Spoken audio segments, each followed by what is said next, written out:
को हजुरको every day on regular basis tutorial आउनेछ for the medical entrance examination MBBS को लागि है मैले के भनेको थिएँ एमबीबीएस को लागि एमबीबीएस को इन्ट्रान्स एक्जामिनेसन मेडिकल र प्यारामेडिकल भनेपछि एमबीबीएस लगायतका बीडीएस र मेडिकल र प्यारामेडिकल है सो रेगुलर बेसिसमा ट्युटोरियल आउनेछ सर्ट भिडियोज पनि आउनेछ लङ भिडियोज पनि आउनेछ according to the depending upon the need and the demand of this channel है अनि एल्डिहाइड र केटोनको हामीले एकदम धेरै इम्पोर्टेन्ट कुराहरू डिस्कस गर्नेछौँ क्वेसन्स पनि पहिला हेर्ने हामीले है not only because of the theory अनि कहिलेकाहीँ कन्सेप्चुअल कुराहरू पनि सिक्नुपर्ने हुन्छ जुन चाहिँ इक्जाम मेडिकल इन्ट्रान्स एक्जामिनेसन सबभन्दा बढी सोध्ने क्वेसन्सहरू पनि मैले यहाँ रेगुलर बेसिसमा डिस्कस गरेर हुन्छु जुन तिमीलाई पछि हेल्प हुनेछ है इक्जाममा हेल्प हुनेछ सो सबैलाई त थाहा नै होला बेसिक कुराहरू चाहिँ यो कार्बनको माथि अक्सिजन र कार्बनको छेउमा एउटा हाइड्रोजन है this is which group ALDEHYD aldehyde तिमीलाई थाहा छ यो कुरा है बेसिक यो स्ट्रक्चर एउटा एल्डिहाइडको फङ्सनल ग्रुप भनेको CHO हो अथवा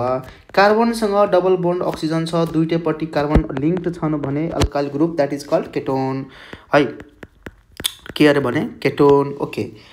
एमबीबीएस इन्ट्रान्स एक्जामिनेसनमा 2012 काठमाडौँ युनिभर्सिटीमा सोधेको क्वेसन छ एउटा म जुन तिमीलाई डिस्कस गराउने छु अहिले ओके सो हामी अगाडि बढ्दै जाऊँ केयु है काठमाडौँ युनिभर्सिटी कति 2012 के थियो question what is the nomenclature है what is the nomenclature of this compound है यो कम्पाउन्डको नोमेनक्लेचर के थियो बाबु त्यो चाहिँ सोधेको थियो इक्जाममा CHO है लेट मी नो के छ एन्सर म अप्सन दिन्छु अप्सन नम्बर ए मा हेक्सेन है हेक्सेन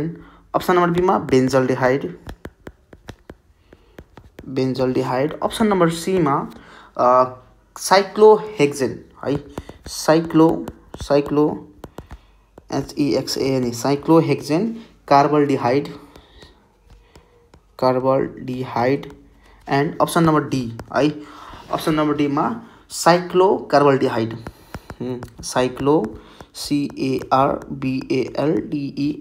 ल पत्ता लगाऊ त यो चारवटा अप्सन मध्ये which is the most appropriate one ल भन यो बेन्जिन हो no this is not benzene है किनभने एरोमेटिक छैन नि त यो त एलिफेटिक हो हेर एलिफेटिक हो बेन्जिनको रिङ छैन नि त यसले जब एरोमेटिक भनेको के हो भन्दाखेरि जुन साइक्लिक स्ट्रक्चरले है हुकल्स ल फलो गर्दैन त्यो चाहिँ के हो एरोमेटिक होइन जसले हुकल्स ल फलो गर्छ त्यो चाहिँ के हो एरोमेटिक हो अलवेज रिमेम्बर मैले के भने तिमीहरूलाई जुन कम्पाउन्डले हुकल्स ल फलो गर्दैन द्याट इज नट एरोमेटिक जसले हुकल्स ल फलो गर्छ जसले हुकल्स ल के गर्छ फलो गर्छ जसले हुकल्स ल फलो गर्छ द्याट इज ओन्ली एरोमेटिक यहाँ बेन्जिनको के छ रिङ छैन सो दिस इज एलिफेटिक पहिलो कुरा के बुझ्नु पर्यो दिस इज एलिफेटिक है अब हजुरले पत्ता लगाउनुहोस् एलिफेटिक छ भने कतिवटा कार्बन छ है बेन्जिन जस्तो बेन्जिन त होइन तर रिङ छैन भने बेन्जिन कसरी भयो भएन so this is the cyclo compound cyclo aliphatic अब साइक्लो चेन भने साइक्लिक चेन छ सो साइक्लो चेन भयो यो अनि साइक्लो चेन पनि छ एलिफेटिक पनि छ है अनि हेर्ने यदि एउटा कार्बनसँग अर्को कार्बन लिङ्क छ भने अब हेर यो कार्बन लिङ्क छैन कि कार्बन यो फङ्सनल ग्रुप लिङ्क छ कि हजुरको है बुझिराख म के भन्दैछु फङ्सनल ग्रुप लिङ्क छ है अब हेर यदि यो यस्तो स्ट्रक्चरमा यदि फङ्सनल ग्रुप लिङ्क भएको देखिन्छ भने दिस इज द साइक्लोहेक्सेन किनभने 6वटा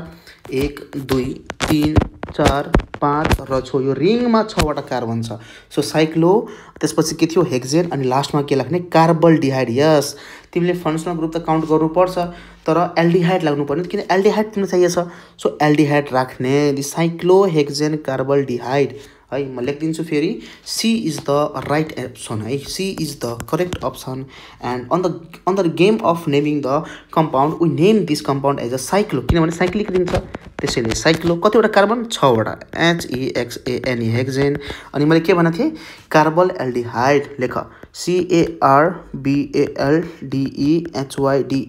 कार्बल्डिहाइड ल त्यसो भए एउटा क्वेसन अझै गर त है तिमीहरूलाई सिम्पल मैले के भनेको थिएँ बेस स्ट्रङ छ भने जे पनि गर्न तिमीहरूलाई बुझ्न सजिलो हुन्छ यो बेसिक हो जस्ट बेस लाइन हो यो है ल त्यसै त हुकल्स ल यसले के छ फोकस ल फलो गर्दैन तर ल मान एउटा मैले कम्पाउन्ड दिन्छु जसले हुकल्स ल फलो गर्छ ल हेर त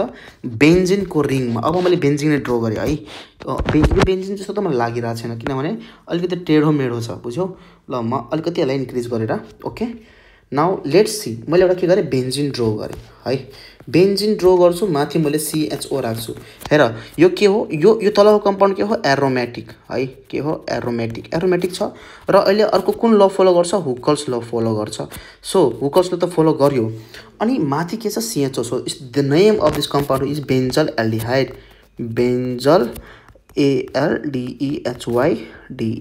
the name of this compound is benzal aldehyde है। क्लियर छ। सो आजलाई यति है। ल अब भेट्नेछौँ हामी नेक्स्ट ट्युटोरियलमा। र यो काठमाडौँ युनिभर्सिटीको के थियो, MBBS मा सोधेको क्वेसन थियो, धेरै इम्पोर्टेन्ट हो। So we are always trying to discuss about the basic questions जुन चाहिँ तपाईँको के हुन्छ कन्सेप्ट पहिला बिल्ड गर्छ। र हामी यसै गरी नेक्स्ट भिडियोमा अलिकति चार्टेड क्वेसन ल्याउँछु जुन चाहिँ इम्पोर्टेन्ट हुनेछ के को लागि, मेडिकल इन्ट्रान्स एक्जामिनेसनको लागि र concept building of organic chemistry. So please do like, subscribe and share this channel for the medical entrance examination help, and we are going to meet very soon. Thank you very much है। ल आजलाई यति।